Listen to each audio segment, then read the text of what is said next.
하나님 말씀 제가 읽겠습니다. 요한복음 6장 1절에서부터 15절입니다. 그 후에 예수께서 디베라의 갈릴리 바다 건너편으로 가시매 큰 무리가 따르니 이는 병자들에게 행하시는 표적을 보았음이로라.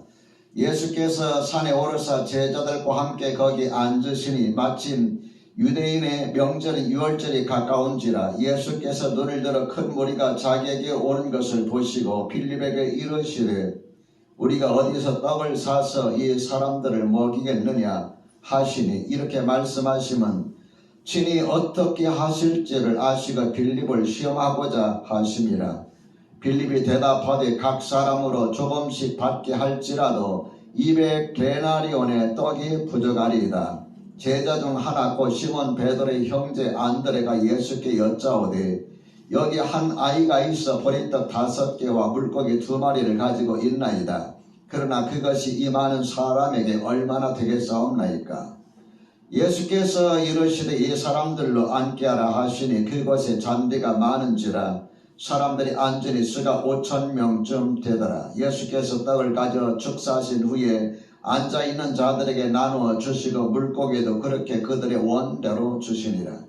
그들이 배부른 후에 예수께서 제자들에게 이르시되 남은 조각을 거두고 버리는 것이 없게 하라 하심으로 이에 거두니 보리떡 5개로 먹이고 남은 조각이 12바구니에 쳤더라. 그 사람들이 예수께서 행하신 이 표적을 보고 말하되 이는 참으로 세상에 오실 그 선지자라 하더라. 그러므로 예수께서 그들이 와서 자기를 억지로 붙들어 임금으로 삼으려는 줄 아시고 다시 혼자 산으로 떠나가시니라.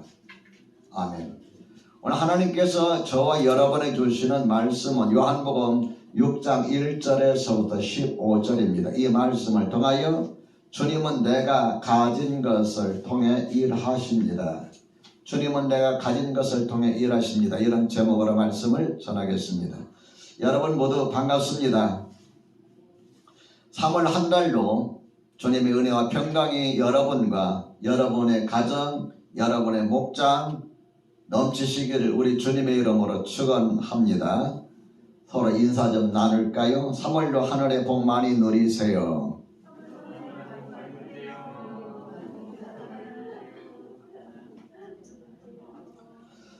이제 3일 지나면 대통령 선거가 있습니다. 역대 대통령 선거 중 최악이라고 할 만큼 비호감이 적은 사람을 국가 지도자로 선출해야 한다는 이 사실이 우리에게는 비극이 아닐 수가 없습니다. 그렇지만 여러분 어떻게 하겠습니까? 로마서 13장 1절에 보면은 권세는 하나님으로부터 나지 않음이 없나니 모든 권세는 하나님이 정하신 바라 하는 이 말씀을 믿고 정말 기도하는 마음으로 선거하시기를 주님의 이름으로 부탁합니다. 잠언 16장 33절의 말씀 보면은 제비는 사람이 뽑으나 모든 일을 작정하기는 여호와께 있느니라 하는 말씀이 있습니다. 우리가 믿음으로 기도하고 각자 양심에 따라 투표할 때 하나님께서 여러분과 이 나라, 우리나라와 함께 하실 것을 믿습니다. 비록 지지하는 당이나 대통령 후보가 다르다고 해서 서로가 적대시해서는 안 됩니다. 왜? 같은 한 민족이요 같은 한 나라이기 때문입니다. 서로의 생각과 서로의 의견을 존중할 때 나라도 평안해진다 하는 걸 기억하시고 여러분 하나님 앞에 우리가 늘 기도하는 마음으로 모든 일을 하시겠지만은 대통령 선거도 그렇게 임하시기를 주님의 이름으로 꼭 부탁합니다. 오늘 여러분 요한복음 6장 1절에서 15절은 여러분이 잘 알고 있는 사건이지요. 우리는 이 사건을 오병이어의 이적이라 이렇게 보통 부릅니다.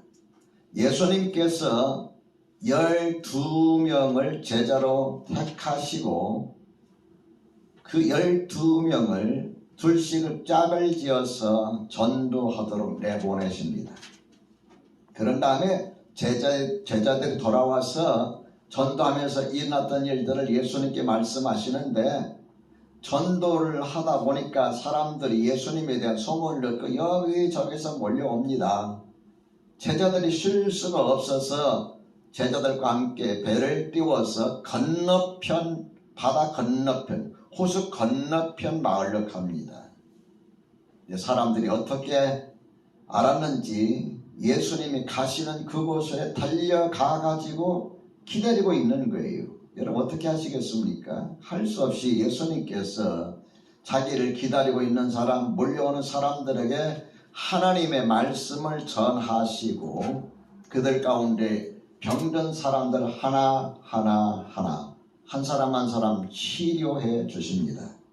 그러다 보니까 해가 서경에 넘어갈 정도로 이제 저물어 가기 시작했어요. 저물어 가니까 제자들이 걱정이 태산입니다. 주님, 이제 날도 저물어 가는데 여기 수많은 사람들 이대로 두시렵니까? 이제 이들이 가서 먹을 걸 사 먹든지 어떻게 조처를 해야 하지 않겠습니까? 그래서 예수님께서 너희가 먹을 걸 주라. 주님, 여기 빈들입니다. 상점도 없습니다. 마을도 없습니다. 어디에서 이 사람들에게 먹을 것을 사서 주라고 말씀하십니까? 그러면 혹시 사람들에게 무엇이 있는지 한번 가서 찾아보거라.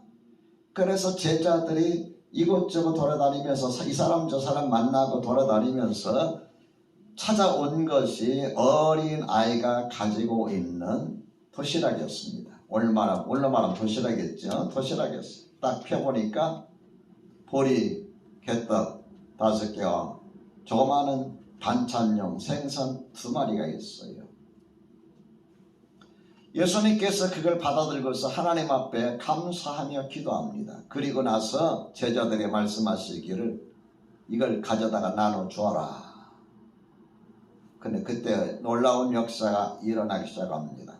분명히 보리떡 5개와 작은 생선 물고기 2마리였는데 떼어도 끝이 없고 나눠줘도 끝이 없는 거예요. 거기 있는 사람들 50명씩 100명씩 때를 져서 쌌는데 사람들이 깜짝 놀랐겠지. 야, 이 보리개떡이 어디서 나온 거야? 이 들판에서 누가 가져온 거야? 뭐 서로들 뭐 이야기하면서 맛있게 먹었는데, 배부르게 먹었는데, 먹고 나서 거두어 드린 것이 12광주리, 12바구니였다. 이것이 여러분과 제가 읽고 있는 성경 본문의 내용입니다. 오늘 하나님께서는 이 말씀, 이 사건을 통해서 특별히 요한복음 6장 1절에서 15절을 통해서 우리가 3가지 메시지를 주시는데, 첫째 메시지입니다. 하나님은 나의 필요를 나보다 더 잘 아신다는 사실입니다. 자, 6장 1절과 2절을 우리 한번 읽어볼까요? 시작. 그 후에 예수께서 디베랴의 갈릴리 바다 건너편으로 가시매 큰 무리가 따르니 이는 병자들에게 행하시는 표적을 보았음이더라. 큰 무리가 따르니 이는 병자들에게 행하시는 표적을 보았음이더라 그랬어요. 수많은 사람들이 예수님을 왜 그렇게 따르는지, 열렬히 따르는지 그 이유를 알려주고 있는 내용이죠. 예수님 행하시는 표적을 봤다. 14절의 말씀에도 보면은 그 사람들이 예수께서 행하신 이 표적을 보고 말하되 이는 참으로 세상에 오실 그 선지자라 하더라. 그 선지자는 모세가 예언했던 선지자, 다시 말하면 메시아를 의미합니다. 모세가 예언했던 그분이 바로 이분이다 라는 그러한 고백을 하고 있는 것을 우리가 말씀을 통해서 볼 수가 있습니다. 표적을 보고 따랐지만은 또 하나의 이유, 대다수의 많은 사람들이 예수님을 따랐던 또 하나의 이유가 있어요. 그 이유가 뭐냐 하면은 26절에 보면은 뭐라고 말씀하고 있느냐 하면은 내가 진실로 너에게 이르노니 너희가 나를 찾는 것은 표적을 본 까닭이 아니요. 뭐라고 그랬어요? 떡을 먹고 배부른 까닭이라 그랬어요.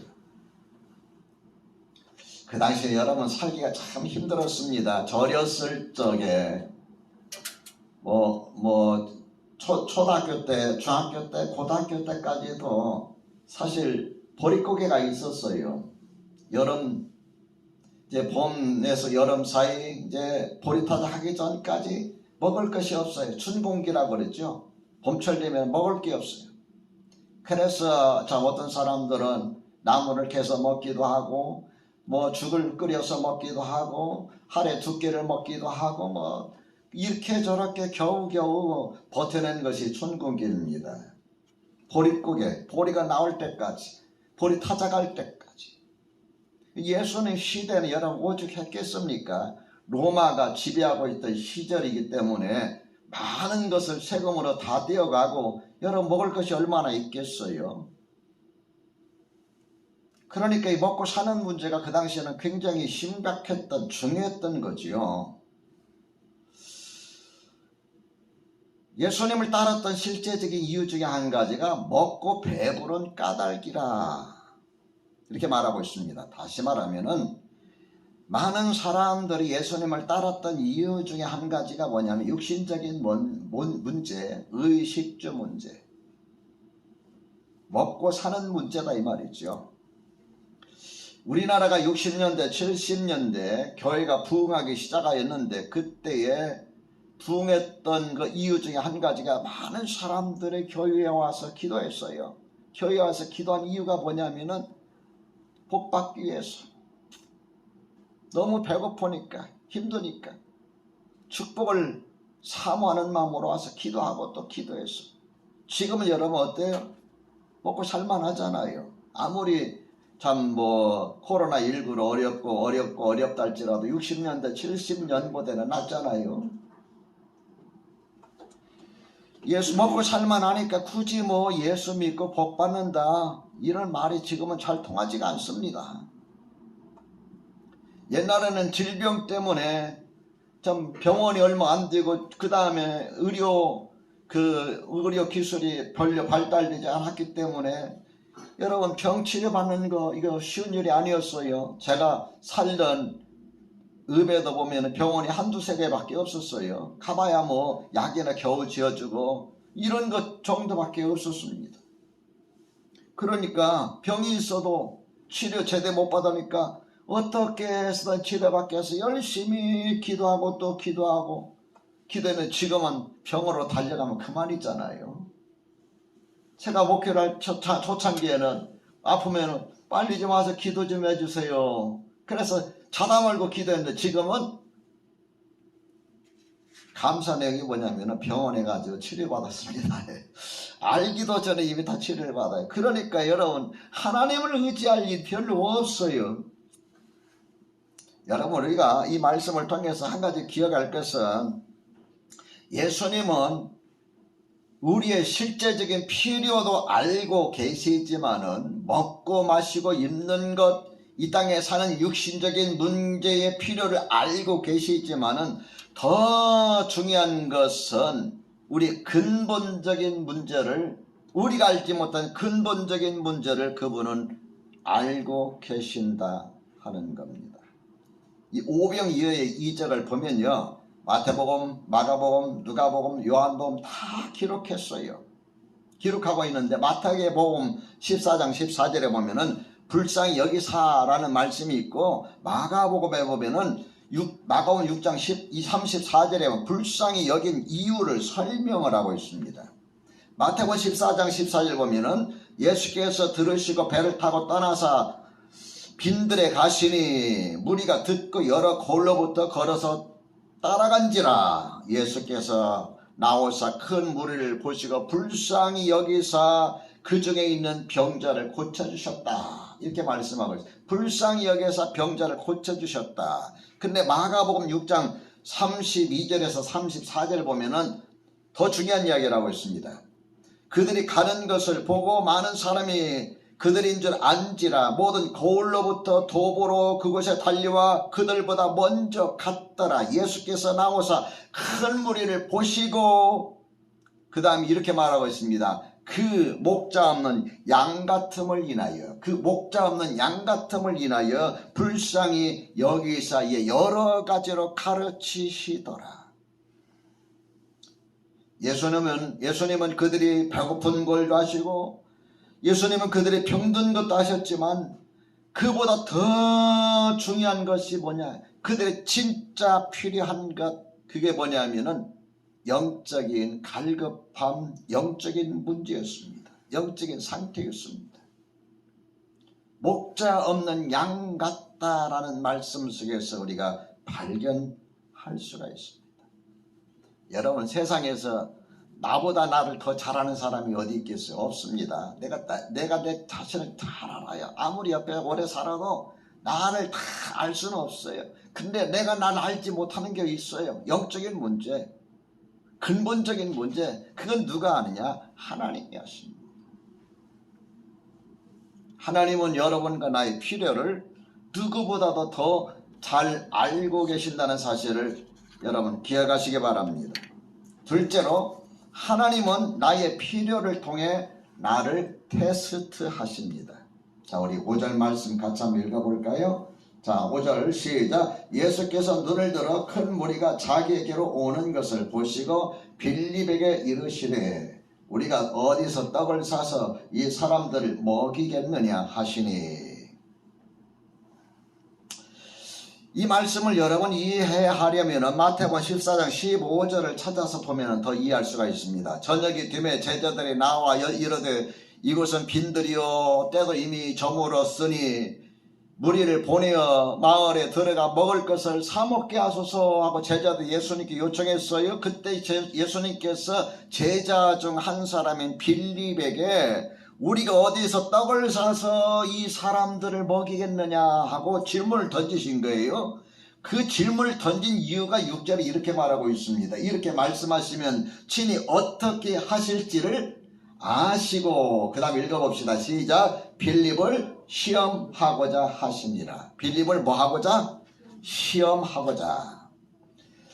예수님께서 빌립에게 이렇게 질문을 던진 것은 빌립을 시험하고자. 예수님은 빌립이 무슨 말을 할지 아셨지만은 그렇게 굳이 질문을 던지신 것은 빌립을 시험하시고자 하십니다. 이 시험이라는 이 단어를 제가 찾아보니까는요, 쉽게 이해하려고 하면 테스트입니다.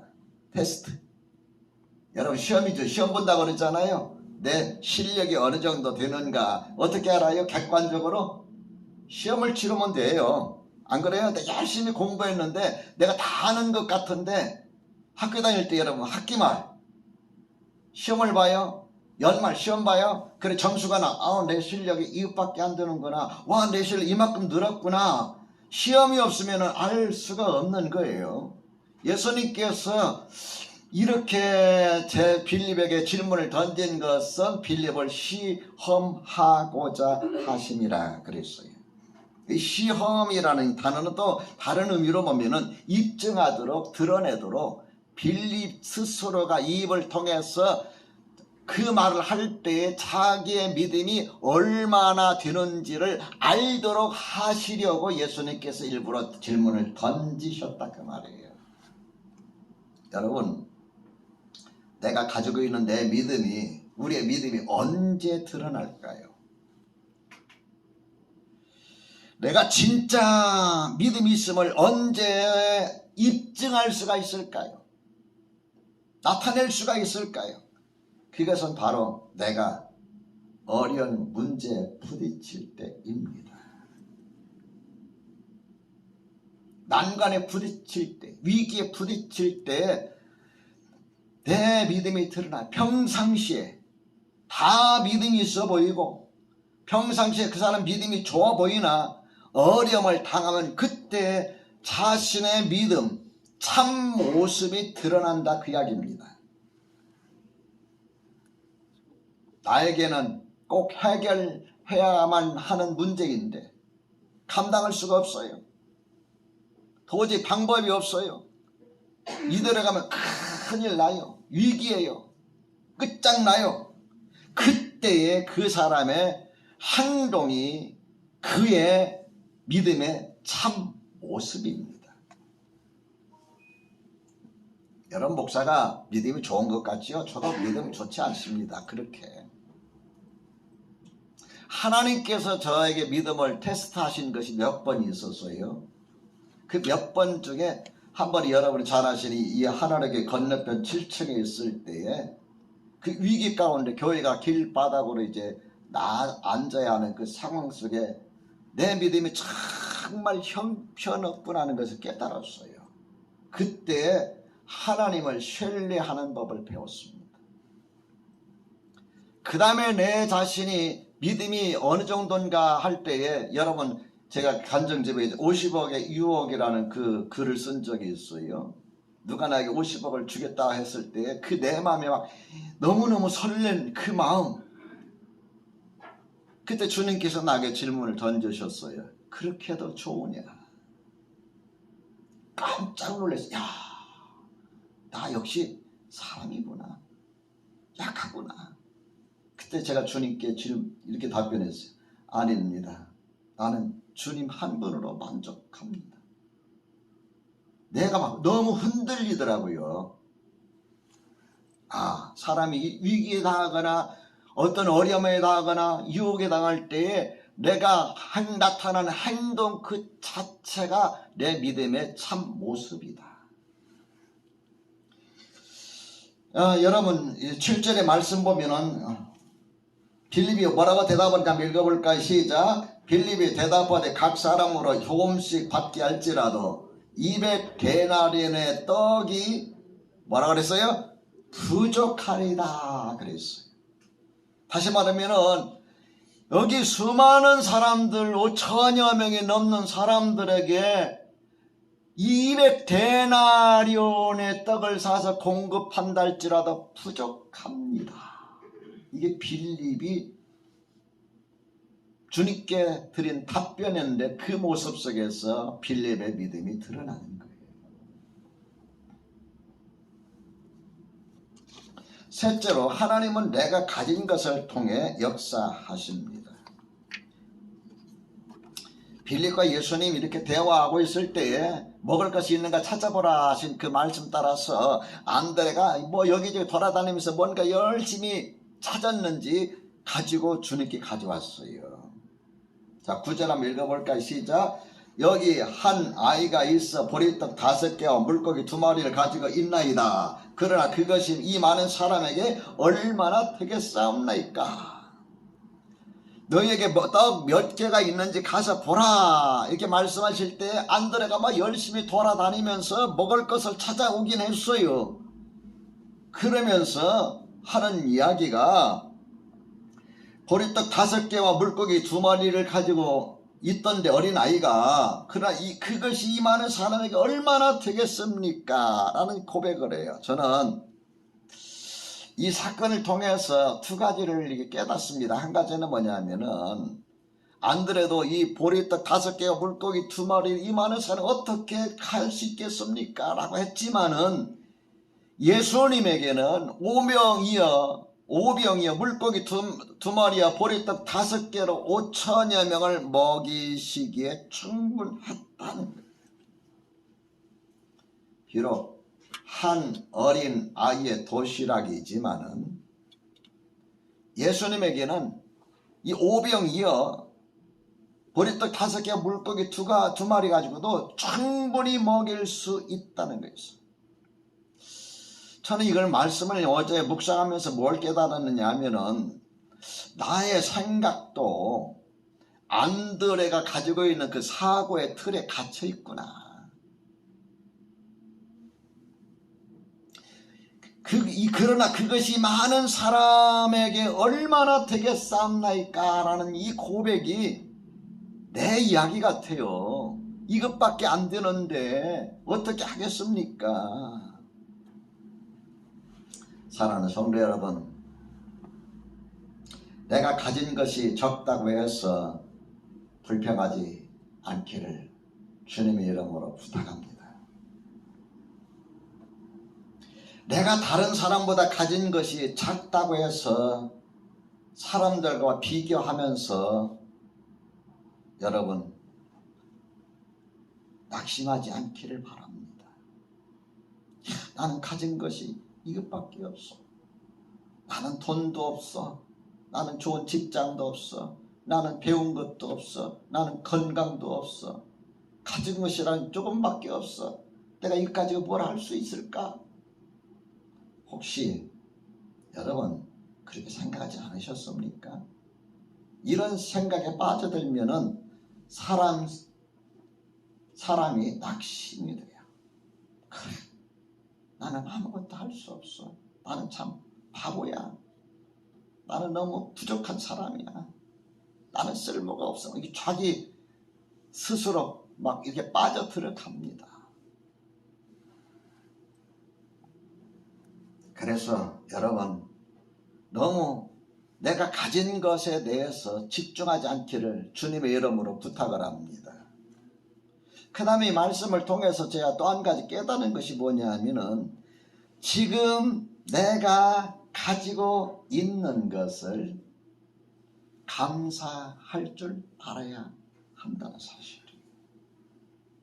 11절 말씀을 한번 읽어볼까요? 준비하시고 시작. 예수께서 떡을 가져 축사하신 후에 앉아있는 자들에게 나눠주시고 물고기도 그렇게 그들의 원대로 주시니라. 여러분 식사할 때 식사기도 하십니까? 어린애들 아이들 이렇게 학교 가다 보면은 이제 우리 밥 먹자, 자 기도하자, 딱 기도한 다음에 어떤 아이들이 에이 오늘 이 반찬 이게 뭐야 이렇게요. 분명히 기도할 때는 하나님 감사합니다, 주셔서 감사합니다 해놓고 딱 눈 뜨고 에이 오늘 반찬 이게 뭐야. 감사하세요. 떡을 가져 축사하신 후에, 축사라는 그 단어는요 감사를 드리다라는 뜻이에요. 다시 말하면은 감사하기도 하는 거예요. 보리떡 5개와 물고기 2마리를 주님께 다 이렇게 바쳐놓고 하나님께 바쳐놓고 하나님 주셔서 감사합니다. 감사가 나올까요? 안드레가 뭐라 그랬어요? 이것 가지고 뭐가 되겠습니까? 했어요. 근데 주님은 그걸 가지고 뭐 했어요? 감사했어요.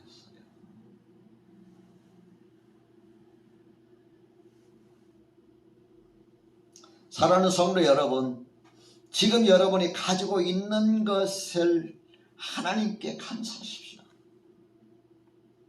그것이 물질이든 그 물질이 많든 적든 여러분이 사는 환경이든 그 산 환경이 좋든 열악하든 건강이든 다른 사람보다 내가 건강하지 못하고 골골거리든 다른 사람은 조금은 나아 보이든 지식이든 다른 사람보다 많이 배웠던 뭐 요즘 말로 가방끈이 짧아서 제대로 배우지 못했다.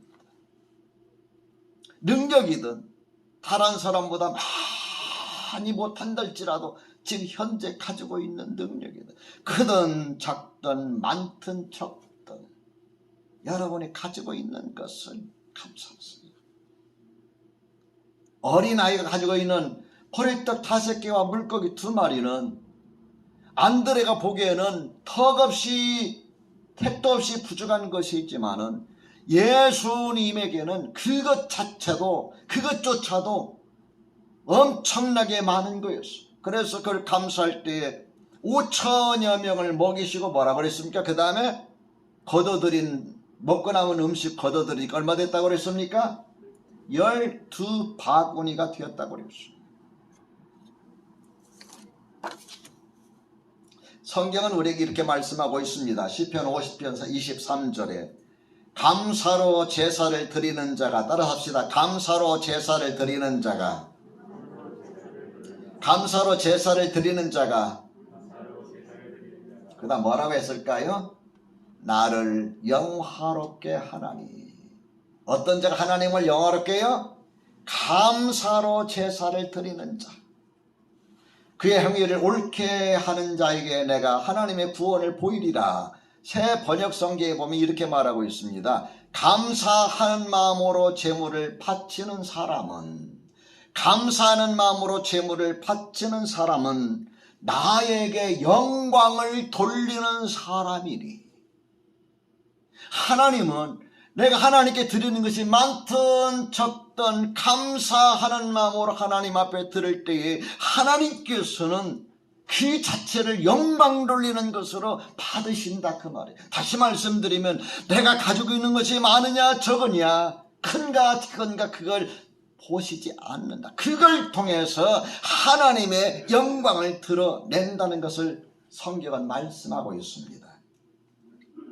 지금 내가 가지고 있는 것을 하나님께 감사하면서 살아갈 때에 지금 내가 현재 가지고 있는 것을 그것이 물질이든 능력이든 환경이든 건강이든 하나님의 일을 성실히 감당할 때에 하나님 앞에 내가 믿음으로 살려고 애쓸 때에 하나님은 그런 사람을 통해서 그걸 통해서 하나님의 일을 하시며 하나님의 영광을 나타낸다는 사실을 기억하시기를 주님의 이름으로 부탁합니다. 그래서 현재 여러분과 내가 가지고 있는 이것으로 하나님 앞에 크게 영광 돌리는 그런 삶이 되시기를 주님의 이름으로 축원합니다.